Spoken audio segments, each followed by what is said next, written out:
Évangile de Matthieu, chapitre 26.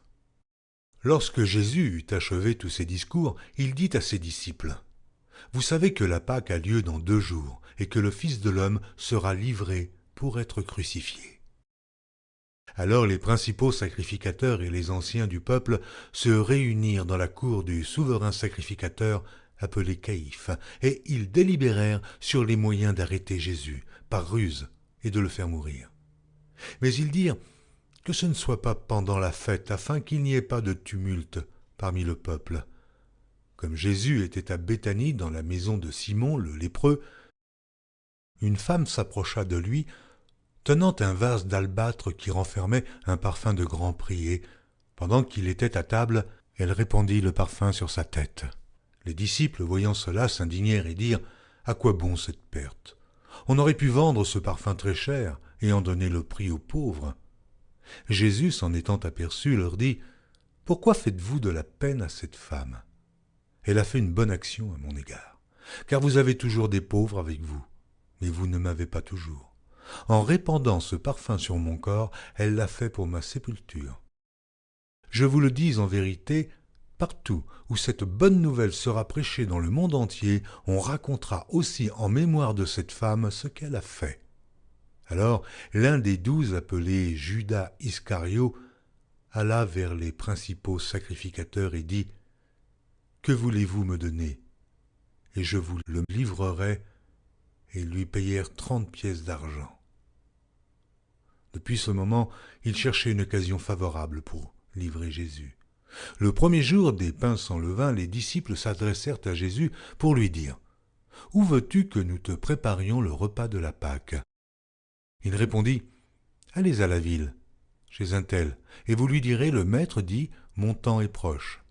Je ferai chez toi la Pâque avec mes disciples. » Les disciples firent ce que Jésus leur avait ordonné, et ils préparèrent la Pâque. Le soir étant venu, il se mit à table avec les 12. Pendant qu'il mangeait, il dit : « Je vous le dis en vérité, l'un de vous me livrera. » Ils furent profondément attristés, et chacun se mit à lui dire : « Est-ce moi, Seigneur ? » Il répondit : « Celui qui a mis avec moi la main dans le plat, c'est celui qui me livrera. Le Fils de l'homme s'en va selon ce qui est écrit de lui, mais malheur à l'homme par qui le Fils de l'homme est livré.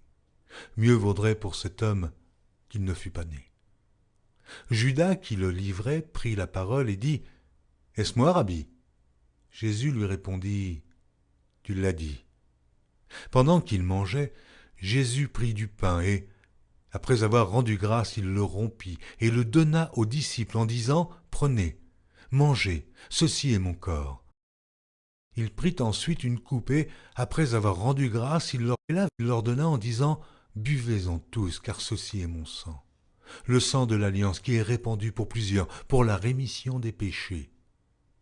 Je vous le dis, je ne boirai plus désormais de ce fruit de la vigne jusqu'au jour où j'en boirai du nouveau avec vous dans le royaume de mon Père. » Après avoir chanté les cantiques, ils se rendirent à la montagne des Oliviers. Alors Jésus leur dit : « Je serai pour vous tous cette nuit une occasion de chute, car il est écrit : je frapperai le berger, et les brebis du troupeau seront dispersées.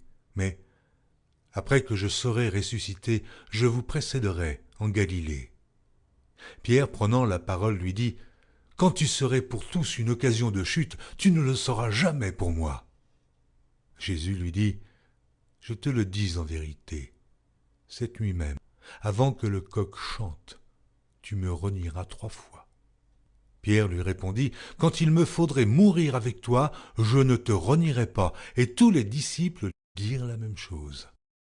Là-dessus, Jésus alla avec eux dans un lieu appelé Gethsémane, et il dit aux disciples : « Asseyez-vous ici, pendant que je m'éloignerai pour prier. » Il prit avec lui Pierre et les 2 fils de Zébédée, et il commença à éprouver de la tristesse et des angoisses.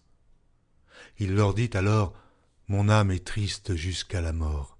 Restez ici et veillez avec moi. » Puis, ayant fait quelques pas en avant, il se jeta sur sa face et pria ainsi : « Mon Père, s'il est possible, que cette coupe s'éloigne de moi. Toutefois, non pas ce que je veux, mais ce que tu veux. » Et il vint vers les disciples et qu'il me trouva endormi. Et il dit à Pierre, « Vous n'avez donc pu veiller 1 heure avec moi ? Veillez et priez, afin que vous ne tombiez pas dans la tentation. L'esprit est bien disposé, mais la chair est faible. » Il s'éloigna une seconde fois et pria ainsi, « Mon Père, s'il n'est pas possible que cette coupe s'éloigne sans que je la boive, que ta volonté soit faite. » Il revint et les trouva encore endormis, car leurs yeux étaient appesantis. Il les quitta et, s'éloignant, il pria pour la 3e fois, répétant les mêmes paroles. Puis il alla vers ses disciples et leur dit, « Vous dormez maintenant, et vous vous reposez. Voici l'heure est proche et le Fils de l'homme est livré aux mains des pécheurs. Levez-vous, allons. Voici celui qui me livre s'approche. » Comme il parlait encore, voici, Judas, l'un des 12, arriva, et avec lui une foule nombreuse, armée d'épées et de bâtons, envoyés par les principaux sacrificateurs et par les anciens du peuple. Celui qui le livrait leur avait donné ce signe, « Celui que je embrasserai, c'est lui, saisissez-le. » Aussitôt s'approchant de Jésus, il dit, « Salut, Rabbi !» Et il l'embrassa.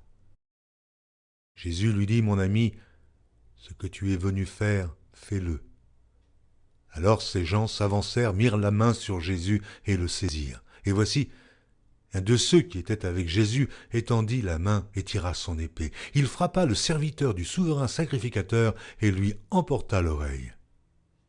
Alors Jésus lui dit, « Remets ton épée à sa place, car tous ceux qui prendront l'épée périront par l'épée.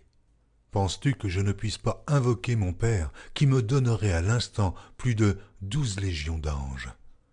Comment donc s'accompliraient les Écritures d'après lesquelles il doit en être ainsi? » En ce moment, Jésus dit à la foule, « Vous êtes venus comme après un brigand, avec des épées et des bâtons, pour vous emparer de moi. J'étais tous les jours assis parmi vous, vous enseignant dans le temple, et vous ne m'avez pas saisi.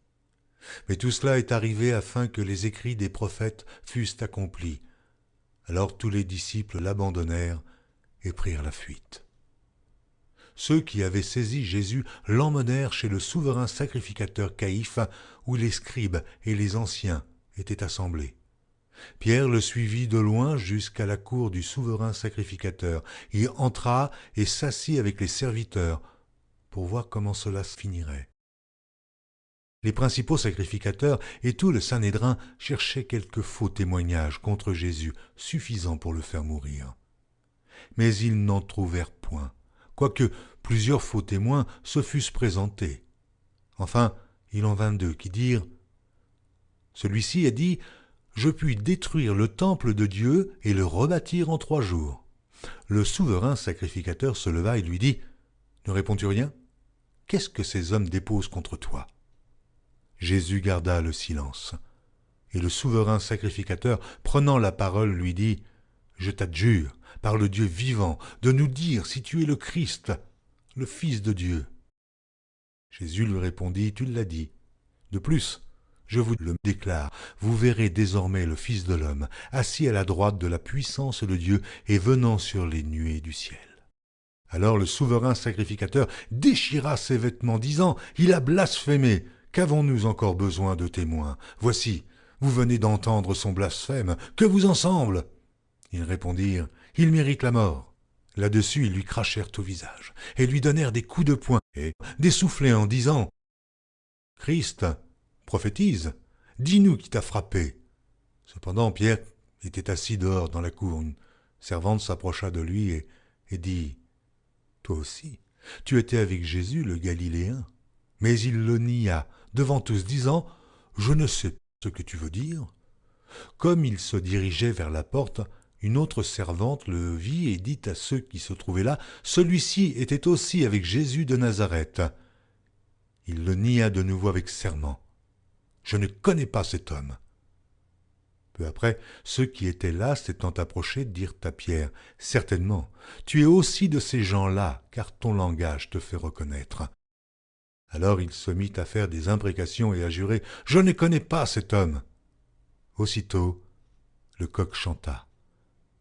Et Pierre se souvint de la parole que Jésus avait dite avant que le coq chante. « Tu me renieras 3 fois. » Et étant sorti, il pleura amèrement.